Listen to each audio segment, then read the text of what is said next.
Friend, I am 23 and I've already had an identity crisis. I had questions like, who am I? What is my purpose? Why am I here? And it's so crazy because it actually started at the age of 10. Now, I know you probably like, hold on, wait a minute, girl, 10? Yes, 10. And I think it was honestly a mixture of emotions, a mixture of transitioning, a mixture of hitting puberty, experiencing trauma. It was just a lot of things all at once. And I've learned, like, I am high key emotional. Like I'm high key sensitive. So just me imagining me at 10 with it coming into all of these emotions, becoming a young lady, it was really just a lot. And honestly, back then, I didn't have the words for it, but it came out in like anger and frustration and irritation and just like me literally breaking down. And I'm just so glad we're going to hop into that. I'm so glad that I met the Lord because I was a hot mess. When I tell people literally about who I used to be, they be like, girl, what? Used to be a bully, used to fight. Because I was really struggling. And it's so crazy. Again, I didn't know back then what it was called. And maybe you don't either. Maybe you've been going through some things and like you've been having similar questions like, why am I here? Who am I? What is my purpose? All of those things. But I want you to know, friend, that thing you are experiencing may just be an identity crisis. Okay. Now, if you are new here, I am Demaya Unique, your multi-passionate, purpose-pushing, visionary friend, okay, who shows up to show you that if I can do it, friend, you can do it too. If I can overcome an identity crisis and I can stand here today, sit here today on this couch, okay, and talk to you, friend, when this girl right here wasn't able to do it ever, couldn't even talk in front of people, any of those things. If I can do it, friend, you can do it too. Because the reality is we have purpose to walk in and we have dreams to build. Okay. So we got to make sure that we're together. If you watched the last video on how confidence makes sales, we talked a little bit about identity there too. And as you can see, I'm real passionate about identity because, honey, this was my weak point. This was my struggle point. This is my testimony. Okay. And so if you didn't go watch that video, go ahead, click, make sure you catch that video. But we was talking about, are you together? And so that's what we're going to talk about today. I want to talk about what an identity crisis is, what causes it, and how to overcome it. So I just got a couple points. I ain't going to hold you long. I say that and then I still hold you long, but I'm going to hold you long, I promise. So first things first. If you are experiencing a life transition, you may be having what is called an identity crisis. Because here's the thing, identity crises happen when there's an instability, right? There's an uncertainty of who you are. And a lot of the times it happens when we are going or experiencing life's transitions, right? And the reality is, if you really think about it, we all experience life transitions, and identity crisis happen because we're placing our identity in things or a specific place. So like, for example, my life story, right? I had to grow up quickly, right? I was the firstborn child. And so a lot of my identity was placed in being a firstborn and being the oldest child and being the first person to ever do it, right? And so when I'm going through middle school to high school and then high school to college and then single to married and then no kids to motherhood or corporate to entrepreneurship, right? These are all life experiences that we all have and that we all go through. And a lot of the times, if you place your identity in these things and in these specific seasons of your life, then when things change, you like, hold on. wait a minute, what's really going on here? In order to have stability for your identity, you need a stable source, right? So again, life has its inconsistencies. People have their inconsistency. You know what I mean? The reality is we live in a world that is full of inconsistency. And so again, an identity crisis is a period of uncertainty or confusion in a person's life. The crisis happens when a person's sense of self becomes unstable or insecure. It's inconsistent, right? And so a lot of the times when you put your identity in something that's not stable, then your identity is unstable, right? 1 + 1 = 2. The math is mathing, okay? So that's why there's a huge difference with what you allow yourself to be defined by. The question is, what is at your core? Right? Because that's what's important. When you think about it, whatever is the center of your world, the center of your life, is typically what will define you. And so I always look at identity as two approaches. You can either allow your core or your foundation to be built off of something that's inconsistent or consistent. And here I'm going to compare two different things. You can either build your identity off of God, who we know is consistent, who we know stays the same forever, today, yesterday, and tomorrow, right? Forever, right? But then you also have roles and responsibilities, right? That you can place your identity in. So again, we were talking about life's transitions, right? Life happens. Life is inconsistent. People is inconsistent, right?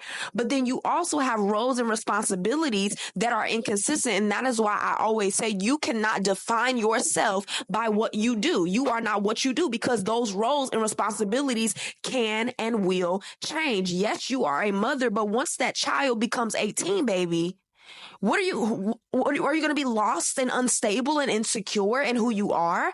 And so that's why there is a difference between what you make your source, right? Will your source be God, who is consistent, who stays the same yesterday, today, and forever? Or will your source be your roles and your responsibilities? It's very important to have a solid foundation and a solid core, which leads me to my next point, that identity is not about achieving. Identity is about becoming. It is an ongoing process. And I think this is something that really stood out to me along my journey, because I had to realize, like, identity is not this place that I'm going to arrive, right? Like, I'm not going to sit down for an hour or two and then boom, I'm just, no, identity is really taking time to discover, right, who you were made to be. And in every season of your life, whether you go from married to motherhood to entrepreneurship, every area of your life unlocks or reveals different aspects of who you are and how you were created to be as an individual. So again, identity is not a place you arrive. Identity is a journey to becoming what God has designed you to be. And I just want to give you, if you ever felt like overwhelmed, because I always say too, your goals should not overwhelm you. Who you desire to become should not overwhelm you, because the reality is our life happens in seasons, right? And so your journey of identity is going to be ugly. It's going to be good. It's going to be beautiful. But at the end of the day, it's going to be a journey. So I just want you to start there. Now, the process always starts in the ditch, where it's like, okay, something needs to change. Like, I'm desperate at this point, right? This is where you begin to realize what you've been doing and what you've been utilizing to define you is not working. You know what I'm saying? What you've been using for your sense of self is not working, whether you are trying to define your own self by your limited knowledge, or you are trying to define yourself by roles and responsibilities. You're going to find it's not working, right? Because you're going to hit that same point. Who am I? Next, after you get to that ditch place where it's like, bro, like, this is not working, something needs to change, then you are able to get to a stable place, right? Because instability is caused from picking the wrong source and defining yourself by the wrong things, right?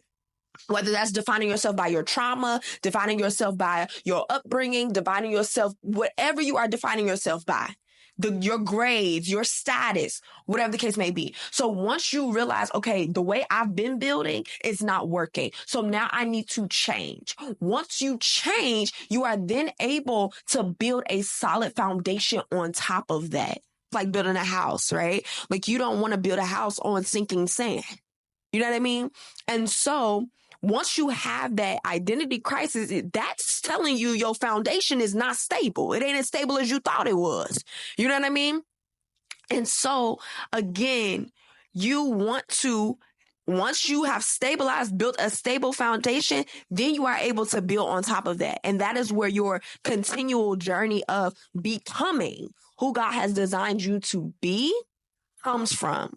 But you have to first and foremost build a stable foundation. And so now we're going to talk about intentionally targeting your identity. The reality is when it comes down to an identity crisis, again, it happens because of instability, right? It happens because, and you are able to even see this in your life, from low self-esteem, from a lack of confidence, from feeling lost, feeling like you don't really know or have a direction for your life. You don't know what you want. You know what I'm saying? Out of your life. You simply are at a place of deep confusion, like where it's down in the depths of your soul, like confusion to the depths of your soul. Like you are sitting there and maybe you have so many life decisions to make and you're just at a loss for words, right? And so now we're going to talk about how to intentionally target your identity. And I say this all the time because I think it's very key for growth. And that's to intentionally target an area. When you see that there is a weakness or a pain of yours, you want to intentionally target that. Just like if you cut your knee, right? The attention is on that knee to heal the knee, right? So you want to intentionally target your identity because obviously you're having a crisis. You don't just have crises for no reason. You know what I'm saying? So overcoming an identity crisis starts first with evaluation and reflection. So for example, when I was working on overcoming the identity crisis, I had to sit down and reflect and evaluate what was going on in my life. What did I feel at that very moment? Why did I feel that at that very moment? What was I using to define who I was at that very moment? And for me, I struggle with anger. I struggle with having an attitude. I struggle because I was so angry. And the thing is, the root of that anger was hurt. The root of that anger was disappointment. And so I had to sit down because I didn't want to be the little girl that grew up and was the next stereotype for the girl that didn't have a dad, the girl that grew up in a broken home, the girl that was from the hood, right? Like I didn't want that to be my story. I knew that I was created for more, yet all I was surrounded by was trauma, was pain, was all of those things. And I did not know what my life was going to look like. I didn't know where I was going. I didn't have no direction, right? No direction. And so I had to sit down and evaluate and reflect. Next, the things that you want to also reflect on is who you are and who you are not. And again, this goes by, first and foremost, you have to select what you are going to choose as your foundation. And I always make the suggestion very clear. You can either go with God or you can go with your own way. You know what I'm saying? That's the reality of it. And for me, I chose to go with God because when I went with God, I'm like, okay, God is consistent. Everything else in this world is inconsistent. That's the only thing I had to rely on, right? And so I was able to then reflect on who I am and who I'm not. Right? Because you're not what you've been through. You're not what your upbringing is. You're not your parents. You're not. You know what I mean? So I had to literally reflect over who I am and who I'm not. That's a big part of identity because a lot of the times we're coming into agreement with things that truly we aren't. You know what I'm saying? So you're reflecting over that, who you are and who you are not, right? You have to take time and you have to think about, who am I? And what are some things that I'm claiming that's really not me? You know what I'm saying? And then the next thing you want to think about is, who are you outside of roles and responsibilities? Who are you outside of roles and responsibilities? And then the third thing is, who do you belong to? Who do you come from? Where's your roots? What is your history? Right? And then the last thing is, what does your creator say about you? What does God say? Excuse me, what does God have to say? And it's so crazy because even as I'm saying those things, for me, I'm glad that I walked through those questions, because I had to get to a point in my life where it was like, man, even the things that people would say about me and try to use to define me, like, oh, you're bossy, oh, you're loud, right? I start rejecting those things because I was taking them as negative, when in our reality, it's like, I'm bossy. That's the negative connotation. But in our reality, I'm a leader, right? I'm loud, but in all reality, that's how God made me. So I had to accept that. But because it was planted as a seed, we talked about this in a previous video, because it was planted as a seed, I'm thinking, oh, that's negative. That's a negative quality. So I have to reject that. And so when you are thinking about who you are and who you're not, you literally have to take time and really go back and reflect. That's why it's a discovering thing, because you have to go back and reflect, like, man, like, even the bad things that people have said about me or I thought was a negative trait, was it really negative? Or was it that it just needed a little grooming? It just needed to go to the salon. You know what I'm saying? Like, was it really it just needed a little trimming? It needed a little cultivating, but because it came off how it did, it was like, oh, that's a negative trait. You shouldn't be like that. You know what I'm saying? You shouldn't be loud. You shouldn't be bossy. But in our reality, bossy is just an extreme. Loud is just an extreme. You know what I'm saying? But it can still be a good thing, just not used in a good way. I don't know who needs to hear that, but somebody needs to hear it. Okay. So, but anyway, again, it starts with evaluation and reflection. And then next, any crisis requires a tailored action plan. Any crisis that you are in, mentally, emotionally, physically, spiritually, any crisis that you are in requires a tailored action plan. And this is, again, where you are taking practical action steps on a consistent basis so that you can see change in your life. And these things can look like therapy, reading, fasting and praying, community, journaling. But this is all so that you can commit to your journey, the good, the bad, and the ugly. You know what I'm saying? And so again, like, that's why I always say embrace every single season of your life, because sometimes, like, if we're in a slow season and, you know, we aren't as busy and maybe, you know, you feel isolated or you know, friends dropped off, all of these things. Listen, everything has been done for a purpose. Everything happens for a purpose. Everything happens with intention. Right?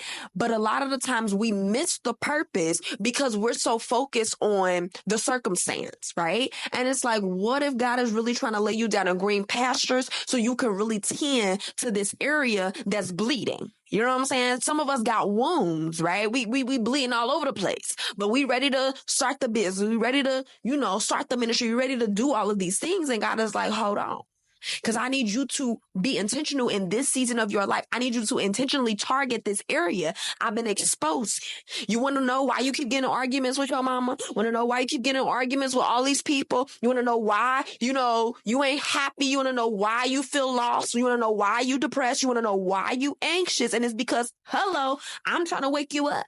I'm trying to show you that this area, even you clicking this video, God's trying to show you this area is in need of some special love and attention. It's in need of some tender love and care. Okay. Give it some TLC. You know what I'm saying? Give your identity some TLC.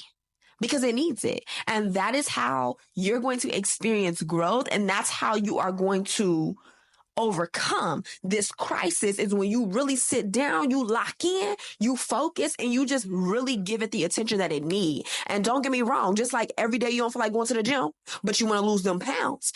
Every day you don't feel like, you know what I'm saying, like showing up, but you want to make that money. You know what I'm saying?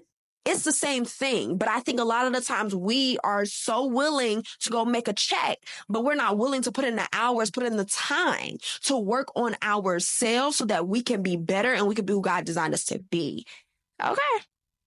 So just like everything else requires intention and attention, so do you, friend. So do you, friend. And I'm just here to remind you that you're not alone. Okay. You're not alone. Been there. Been there, was real ugly. And I'm still, and that's the thing too, that is really humbling, because the reality is none of us have made it yet. You know what I'm saying? I'm still here, still breathing and living, which means and goes to show that I haven't made it yet. Like, I ain't gonna lie, I was just boohooing this morning.